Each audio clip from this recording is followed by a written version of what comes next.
सध्या राज्यात नाशिकचा भोंदूबाबा अशोक खरात प्रकरणावरून वातावरण चांगलंच तापलंय.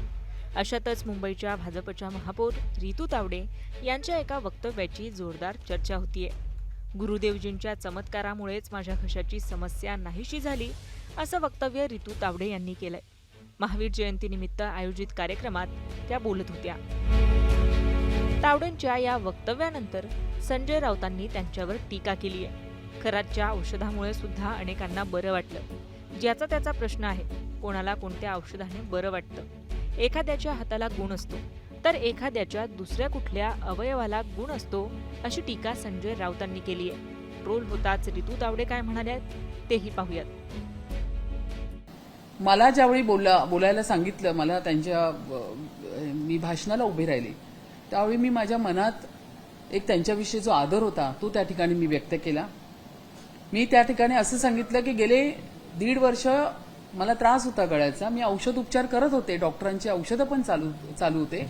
पण ज्यावेळी मी राष्ट्रसंत आदरणीय परमपूज्य नम्रमुनी महाराजांना हा विषय सांगितला की आता मी सतत बोलत असताना माझ्या गळ्याकडे दुखतं, मी औषधं घेते, तर त्यांनी सांगितलं ओमचा उच्चार करा. दीर्घ म्हणजे आपण उच्च कोटीचा जेव्हा ओमचा उच्चार करतो त्यावेळी आपल्या गळ्याला एक व्यायाम होतो, आराम पडतो. ते त्यांनी माझ्याकडनं करून घेतलं ओमचा उच्चार. त्या ठिकाणी आम्ही गुजरातला आदरणीय घाटकोपर पूर्वचे आमदार परागबाई शहा, आमच्या नगरसेविका राखीताई जाधव, धर्मेश गिरी आणि आम्ही गुजरातला आश्रममध्ये त्यांचा आशीर्वाद घ्यायला गेलो होतो. त्यावेळी त्यांनी आमच्याकडनं ओमचा उच्चार करून घेतला आणि मी तो सातत्याने माझ्या घरी रोज उठून करते.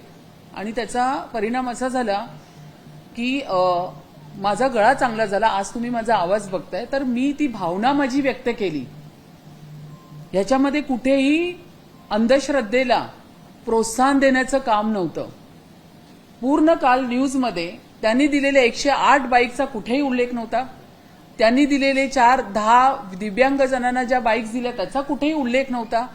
त्यांनी काल केलेल्या हॉस्पिटलची ओपनिंग जे ते सुपूर्त करणार आहेत, ज्या मुक्या जनावरांसाठी ज्यांच्याकडे कोणीच बघत नाही, त्याचा कुठेही उल्लेख नव्हता. पण रितूताईंनी त्यांची भावना फक्त व्यक्त केली. त्याबरोबर जे 27 आणि 20 पैसे घेऊन जे ट्रोल करतात, त्यांच्या घरात का आया बहिणी आहेत की नाही? कशा पद्धतीने तुम्ही ट्रोल करता? एखाद्या महिलेच्या बाबतीत कुठल्या खालच्या थराला तुम्ही जाऊन ट्रोलिंगची भाषा वापरता? माझा हा प्रश्न आहे. आणि ते जे आहेत उबाटाचे भोंगे संजय राऊत, त्यांच्या तर काही जिभेला हाडच राहिलेलं नाहीये. भाषा काय, बोलण्याची काय पद्धत. एका महिलेच्या बाबतीत तुम्ही बोलताय, त्याला काय वाटतं तुम्हाला? ज्यावेळी तुम्हाला ईडी लागली, तुमच्या मिसेसवरती आलं, तुमच्या मुलींवरती आलं, तेव्हा तुम्ही उफाळून बाहेर आलात. तेव्हा तुम्हाला कळतात तुमच्या घरात पण आया बहिणी आहेत.